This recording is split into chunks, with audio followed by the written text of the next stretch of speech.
Yes. Welcome back to my Talk Sports. I hope you're having a good time. I hope you're able to catch up the games today. I hope you were able to catch up the Chelsea Liverpool game because that was a definite highlight game. Anyways, let's sit back, let's look into the games. I'm going to kick it off with the games that first started for the day. Brentford was hosting Aston Villa. Now, this game was a huge one, and we all know both teams were not able, they've not been able to score goals in the first half of the games, but this was a different game. The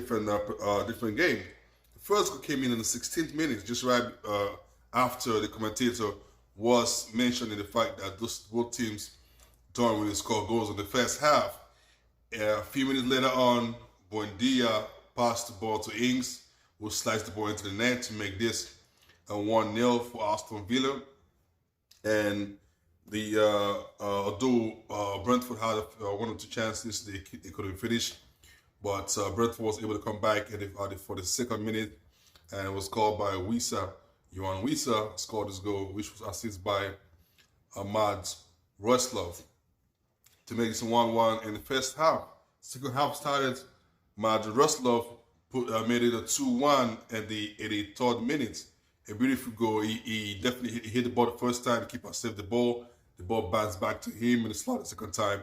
And that was a goal to make this a 2-1 victory for Brentford, which is a huge point for them. Other game that we saw happen today was Everton hosting Brighton.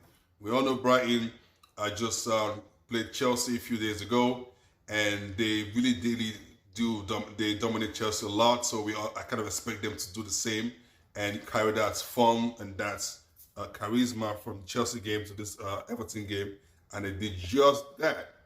Beautiful game. 3 minutes, boom. Brighton already scored a goal by Alex Max Alistair, which was assisted by Mope. Heading from Mope to him, and he shot the ball into the net to make the 1-0 in 3 minutes. And the 21st minute, another goal again from Danny Bonds, which was assisted by Whipple. Headed to Bonds, and Bonds headed the ball into the net. So makes it 2-0 in favor of Brighton in this situation. Although there's a little boy, I think this is a guy, can't remember what was his name, Anthony Gordon. Now this guy, as a player to look out for, he was the man of the match for Everton today. Although they lost the game 3-2, but he was outstanding. That kid was everything today. He made everything happen for them today. This could have been an easy 3-3 draw, or for Everton, but it didn't happen that way.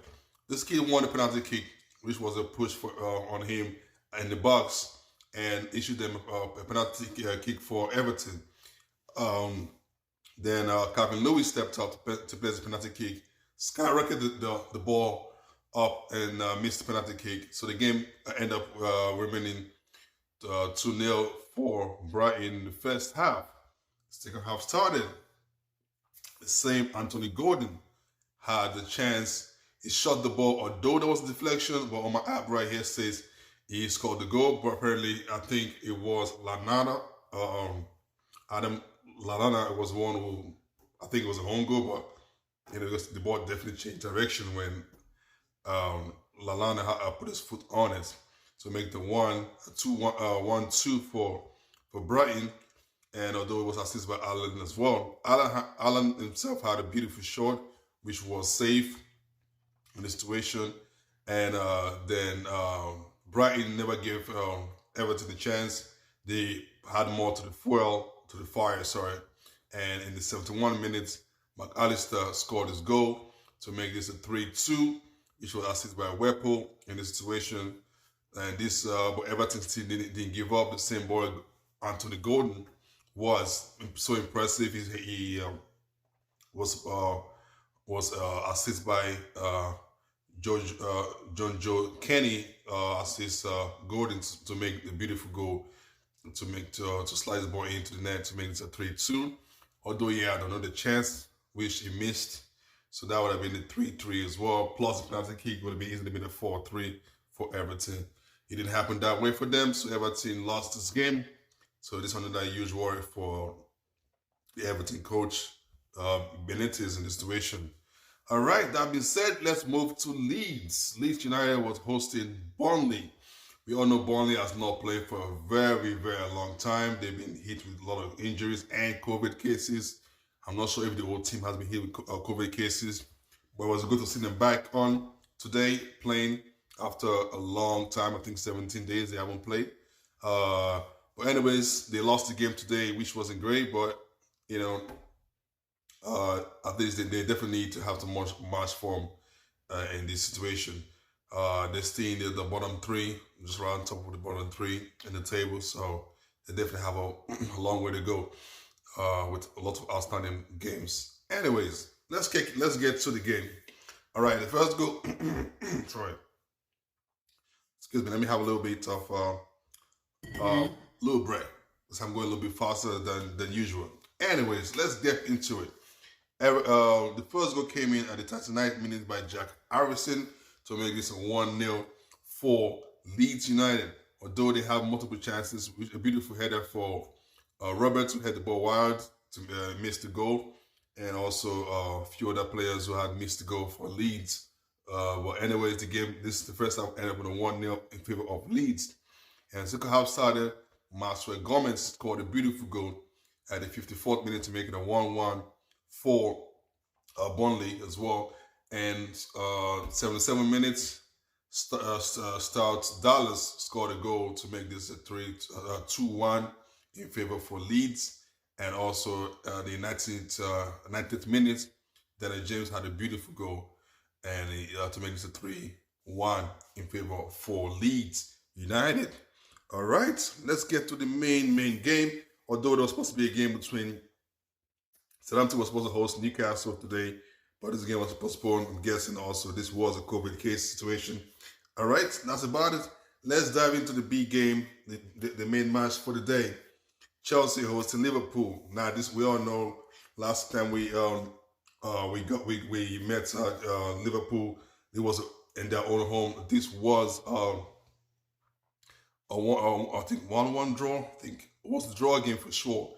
In the situation, everyone went one man down, but it was still a draw game. I think 2-2. I think that was the score. Anyways, don't mind my lights. I'm just messing with the light for a little bit. This game was a 2-2 as well. Now, this game started very well for Chelsea. There was a major incident in the 6 seconds in the first half when Mane jumped up and smashed Aspilicueta with his hand, and Aspi went down with his face. And there's a controversy. Although Mane was given a yellow card in the situation, but a lot of people think it should have been a red card, including myself. And this is not because I'm a Chelsea fan, but it was because if it was in a different time of the game, it should have been a red card for sure. I don't know why the referee didn't do it. Funny enough, the same referee who refereed our last game with Liverpool is the same referee for this game, and the same referee gave Chelsea a red card, and without even looking at the VAR and the situation, he didn't give Mane the same. Anyways, the same Mane had a beautiful chance, which was assisted by our young Chelsea defender, Shalobah. Instead of using his leg to clear the ball, he went down to head the ball. He mishead the ball, ball sky up. Mane got the ball, and beautiful placing to make it a 1-0 for Liverpool in 9 minutes of the game. Now we're like, okay, what's going on? Pulisic had a chance. Right before that goal, Pulisic had a chance. 1-on-1 the goalkeeper. The ball was intercepted by a Chelsea player, and Pulisic had a chance. He took it too long of a second. The keeper was able to hit the ball off his leg, so he could have scored that goal. And a few minutes later, Liverpool scored theirs. So it was a sad one to see, and I'm sure most people were furious at Pulisic. We all know Pulisic is a popular figure for America, for our soccer team, and every American definitely hopes we cry for him to play more. But he also needs to perform on the pitch to make the coach convinced that he can do it. So anyways, this goal was missed, and we should have gotten at least 2 goals up before Liverpool scored theirs, but that's not Liverpool scored their goal out of nothing. And second goal came in 26 minutes for Liverpool which was scored by Salah. Now, Salah proved to be a beautiful pass from Alexander-Arnold, and this was because um, Rudiger and um, Alonso switched the position, and they were not able to communicate properly. And Salah sneaked behind Rudiger.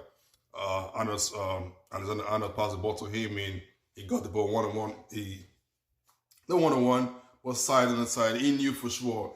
This kind of tell me today that Salah is a very intelligent player. As a striker or midfielder, whatever you want to call it, he knows for sure if he's on the side and the keeper will think he's going to place it the other way. But apparently, he knew that. So he didn't do that. He placed the ball between the keeper and the post because he knows for sure the keeper is going to move and stretch his leg out and his hand to block him from placing the ball to the left. But instead, he placed the ball between the keeper and the post and scored a goal. So maybe it's a 2-0. Now, this was a sad one out for me. I won't lie to you.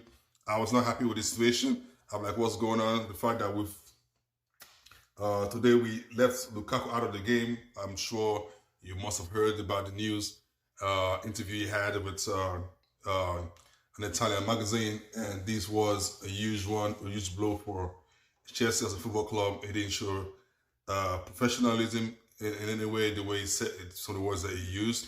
So because of this, he was omitted from this game, and which was a good call. I'll support the coach for this situation. But anyways, I'm sure he's going to be back for the next game. But yeah, this game was critical, but it's a good move. Anyways, let's get to it. Let's continue from what we are saying. Back to the Chelsea game.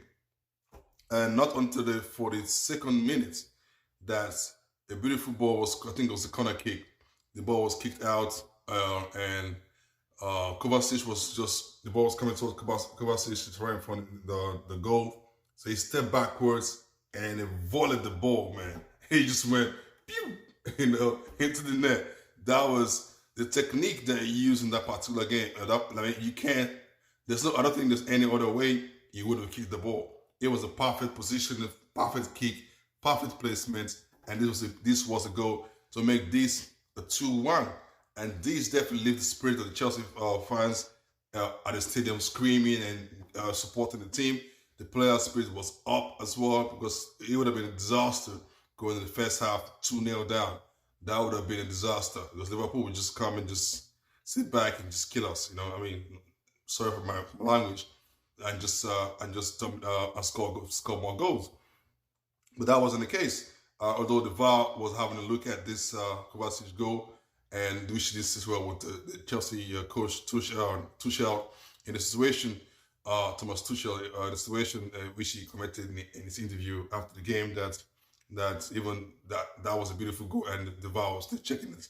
But I'm guessing the VAR was checking for Rudiger because Rudiger was running out, so he was checking if Rudiger was in sight, blocking the side of the goalkeeper in the situation. I think, in my opinion, that's what they were doing, but which was kind of shocking to see a clear goal and you checking it. Like, what are you checking for?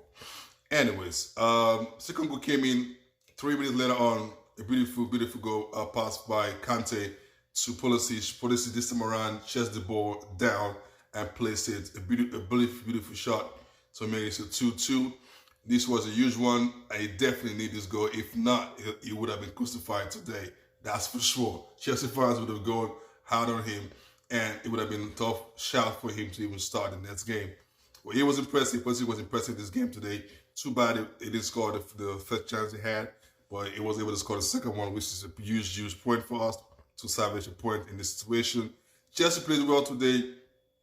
As you all know, we are finishing the down part for Chelsea in the situation. Although we had, immediately after we had that, we had another chance as well. Havertz hit the ball a little bit bounced from the Liverpool defender. Then Messi Mount hit the ball, but he had a very little contact on the ball, and the ball wide just bounced slightly off the past the post. So this was a sad one. We couldn't score that goal. It would have been a 3-2 in the first half. Second half started, we continued from where we started. Liverpool had a beautiful chance. Mendy was outstanding today. having a beautiful, I think, two or three saves in the second half to keep us in this game. Sorry, in this game. So it was a huge. It was outstanding for Chelsea. It will gladly miss when it goes to the African Cup of Nations, and that's a huge part. We hope Kepa come in. We should be able to do the job. I hope so. We have a lot of games to play, so we have no choice but we have to use Kepa in this situation. So Mendy was outstanding today, keeping us in the game, and also we had other chances too that we didn't finish. You know, so again, big up to the guys today for coming back and not giving up after 2 goals down in the first half, and able to equalize 2 goals back against Liverpool team. Very good team as Liverpool. So although this sits both of us, Chelsea, Liverpool, 10 points ahead, behind City in the situation. So City are looking highly possible of winning the league, which I already know already. But anyways, they're far away right now. So we're going to need a lot of luck to be able to, for City to drop points moving forward. I'm sure we also need to play City. So we hope we can take that 3 points for against City. But with what's going on right now, City they play very well and also have luck. And then not scoring last 9-minute goals. So that's a huge danger for any team who's going to play against City. Anyways, thank you very much for watching. I do appreciate your time, and please don't forget to like this video, and I'll see you next time. Bye.